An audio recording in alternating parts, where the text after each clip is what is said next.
Hi guys, it's Aubrey Page from the Change Starts Here Collaborative, and we are talking this week about how to get moving.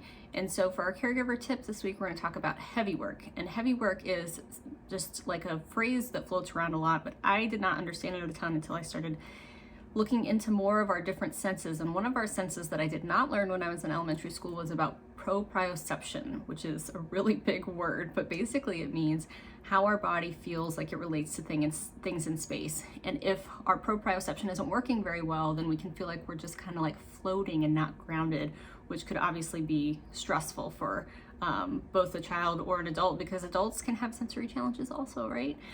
So how do we help our kids ground themselves? And heavy work is one of those ways. Heavy work works one of two directions. Heavy work can help calm a child down if they're feeling really amped up, and it can also get a child amped up and ready to do something harder, maybe, using their brain. I've heard a lot of success with people using it before sleep. I work with a lot of families who have fetal alcohol spectrum disorder, which is the most common form of developmental disabilities, affecting 5% of the population, and 80% of those kids have sleep issues. And so a lot of people use heavy work prior to sleep to try to get a child to calm down and regulate before it's time to go to bed. So how are some ways that we can do this at home right now when most of us are at home like all the time? This is of course the 1-year anniversary of our quarantine. Quarantine anniversary is what we're calling it. And so what do we do during quarantine to help with heavy work?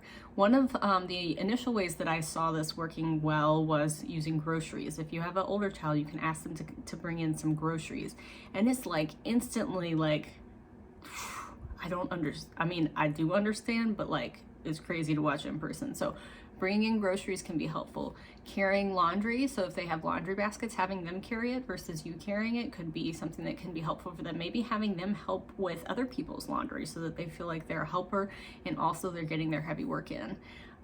Setting the table with dishes. Ideally you have dishes that aren't easily broken, but that can be some extra weight that they're doing. Maybe if they're younger and their sibling is doing sweeping, then they can be the person that moves the chairs out of the way while they sweep, and that can be other heavy work. I've seen families who have taken like a nightstand and flipped it over and pushed it along the floor. I think maybe the child did that, but the parents were on board with it. All of these are ways that we can kind of use the environment around us to help a child with heavy work. And if all of that fails, then you can just have them push against the wall, because that works too. But look it up, try to find a fun game, do it with them so that they're excited about it as well. And then of course, if you're doing any kind of exercise or weight training, then they could do little kid versions next to you so that they're still involved in it, and it could be therapeutic for them. So that's about heavy work this week. We're encouraging everybody to get moving during the quarantine anniversary, and it's just been a tough year, so we want to encourage you to do something outside of your norm that will hopefully help your family cope a little bit better with the difficult times that we've had. So thank you so much. We'll see you next week for our caregiver tip.